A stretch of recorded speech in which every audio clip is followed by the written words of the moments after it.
They planned the joke weeks in advance, laughing behind closed office doors as though cruelty were nothing more than sport. To them, Samuel Dorsey was just the night janitor, quiet, invisible, and harmless.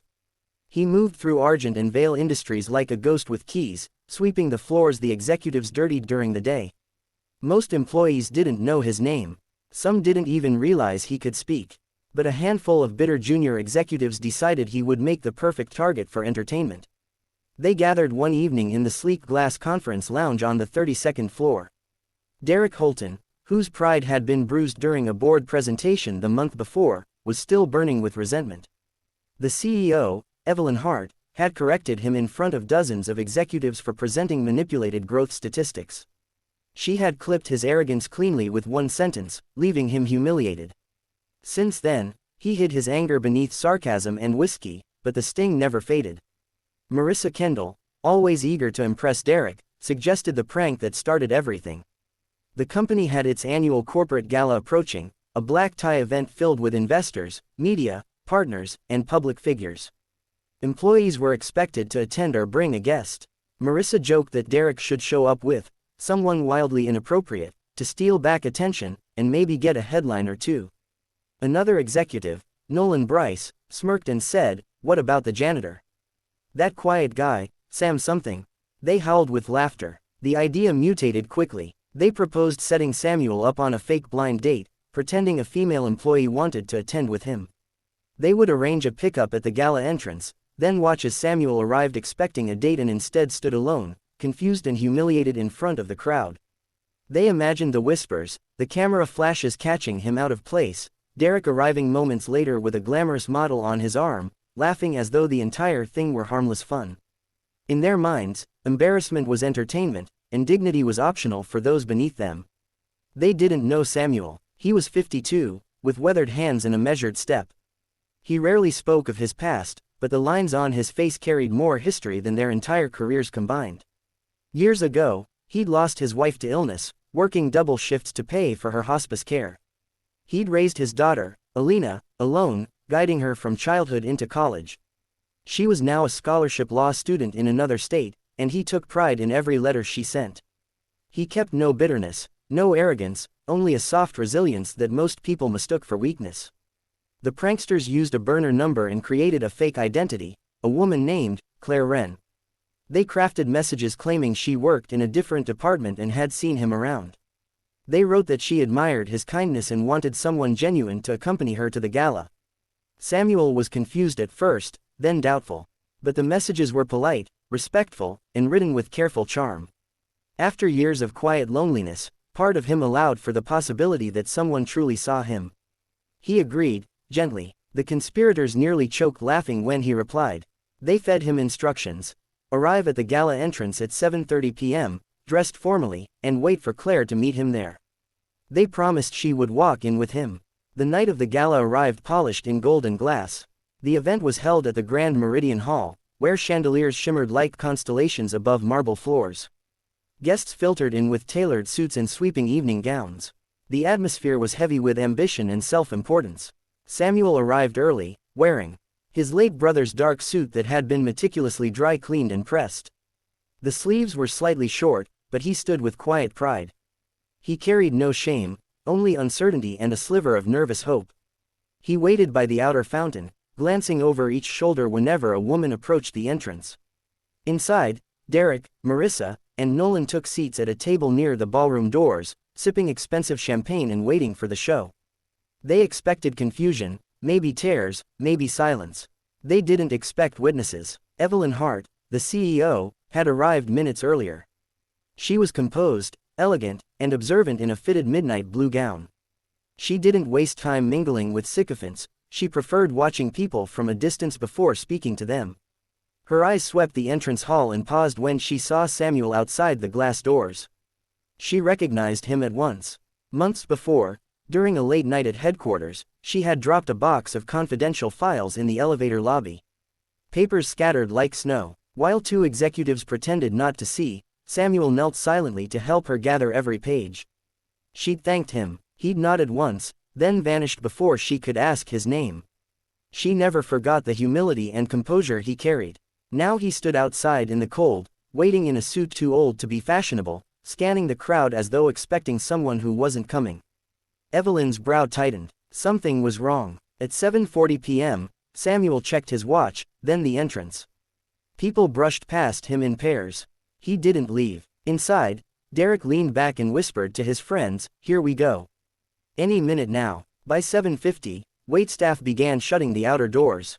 Samuel remained rooted in place, shoulders squared, his hands clasped carefully in front of him to hide the tremor of embarrassment. Guests inside started to notice the man outside standing alone. Evelyn stepped away from a conversation and moved toward the entrance. A junior manager tried to stop her, mentioning donors expected her presence at the main table, but she ignored him. She opened the door herself and walked out into the evening air. Samuel turned slightly when he saw her. He looked startled but not ashamed. She came to stand a few feet in front of him, her voice calm and steady. "Mr. Dorsey, isn't it?" He blinked. "Yes, ma'am. Are you waiting for someone?" she asked. He hesitated. "I believe there's been a misunderstanding." Something about the way he said it, quiet, restrained, without bitterness, hit her heart harder than any outburst could. She studied his eyes. They held the weight of someone who had learned long ago not to expect kindness. Inside the foyer, a few guests hovering near the glass overheard the exchange. Derek and Marissa had drifted closer to the doors, smug and ready to savor the unfolding cruelty.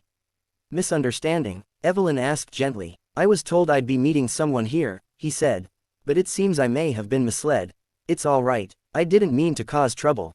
He wasn't angry. He wasn't pleading. He was trying to protect the dignity of someone who didn't exist, a woman invented to humiliate him. In that moment, Evelyn understood. She didn't know who was behind it yet, but she could smell the stench of elitism and mockery. "Mr. Dorsey," she said quietly, "would you allow me to walk in with you?"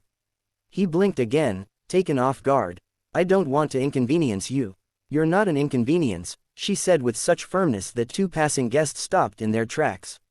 "Come with me." She extended her arm. Slowly, uncertainly, he accepted it. When they stepped back into the ballroom together, the entire entryway turned to look. Conversations slowed. Cameras clicked reflexively. Derek's smirk died so abruptly it looked as though someone had slapped it off his face. Marissa's drink almost slipped from her hand. Evelyn led Samuel through the marble-floored corridor toward the main tables, not the back seats. Staff parted instinctively when they saw her expression. No one dared speak. Near the center of the ballroom, one of the board directors rose and said, "Ms. Hart, shall I have someone escort?" "No," she said before he could finish. "Mr. Dorsey is my guest tonight." A hush threaded itself through the hall. Executives and donors exchanged stunned glances. No one understood yet, but they all saw the steel in her tone. She guided Samuel to the main table reserved for board members, investors, and high-ranking leadership. She pulled out a seat beside hers and waited until he sat. His hands trembled once beneath the tablecloth, then stilled. People watched with disbelief, confusion, and a dawning sense of shame. The MC announced the opening of the banquet. Waitstaff began pouring wine. Conversations resumed in low murmurs. Derek felt his pulse hammering in his throat. Marissa whispered to him, "She can't know. She doesn't know." But Evelyn knew enough. She had already identified the deceit. One of the junior managers had inadvertently dropped a clue while fumbling to speak to her near the doors. Her expression never broke, but her mind had already drawn lines between the cruel and the kind. During the welcome address, she remained silent, one hand resting lightly on the table near Samuel's. When the applause ended, the MC prepared to introduce the keynote speaker, but Evelyn stood before he could. All eyes shifted to her. Cameras aimed upward. Investors leaned forward. "Before we begin the formal program," she said, her voice composed but carrying a sharp undercurrent, "I want to address something important." There was no script in her hand. No cue. "Tonight," she continued, "one of our own employees was lured here under false pretenses. Someone thought it would be amusing to set him up as a spectacle. A man who has worked in our building longer than many of you have worn your titles. A man who has shown more integrity in silence than some have shown with all their words." Every heartbeat in the room seemed to pause. Samuel's eyes moved downward, but she rested a hand gently atop his. He stopped. She turned slightly, scanning the sea of expensive fabrics and glassy stairs. "Some of you thought it would be funny to make him wait outside, expecting a companion who never existed. To leave him standing alone while you laughed from behind a door. The words struck like stone in still water. People began shifting at their tables. Derek felt sweat bead at his collar. Marissa's throat constricted. Nolan's jaw clenched. Evelyn's gaze did not waver. Let me tell you what I saw instead. I saw a man who arrived with dignity, waited with patience, and blamed no one. I saw someone who has spoken more kindness in janitorial closets and empty hallways than some have ever spoken in boardrooms. She inhaled once, crisply. If you think rank decides worth, you have no place in this company. If you think servants exist for your amusement, you have no understanding of leadership. And if you think I didn't notice, then you have gravely miscalculated. The room went silent. Some stared down guiltily. Others watched in awe. Evelyn turned slightly toward Samuel. His name is Samuel Dorsey. He has worked in our building for 12 years. He has helped staff at every level without asking for acknowledgement. And tonight, instead of walking away in humiliation, he walked in here beside me, because I invited him as my guest. A few at the back wiped their eyes without knowing why. Some swallowed hard, unable to speak. One of the older investors stood, unprompted, and began to clap. Others followed. The applause started softly, then grew, rolling through the hall like thunder muted by reverence. Samuel sat still, stunned, his eyes glistening against his will. Evelyn did not smile. She let the applause finish before sitting down again, her hand still near his on the table. At a shadowed corner of the ballroom, Derek tried to slip away. He didn't get far. A security liaison intercepted him with a polite but firm request to remain seated until the end of the evening. Marissa and Nolan didn't speak a word for the rest of the night. Several people at nearby tables refused to look at them. Samuel didn't speak for a long while. When he finally did, his voice shook with quiet disbelief. I didn't mean for any trouble, he said. You didn't cause it, Evelyn replied calmly. You revealed it. He looked down again, blinking away the burn behind his eyes. He hadn't cried in front of anyone in 10 years, but that night the restraint cracked softly. Not from shame, but from a kind of recognition he had not felt in a very long time. And around the room, people who had never truly seen him before now struggled to look anywhere else.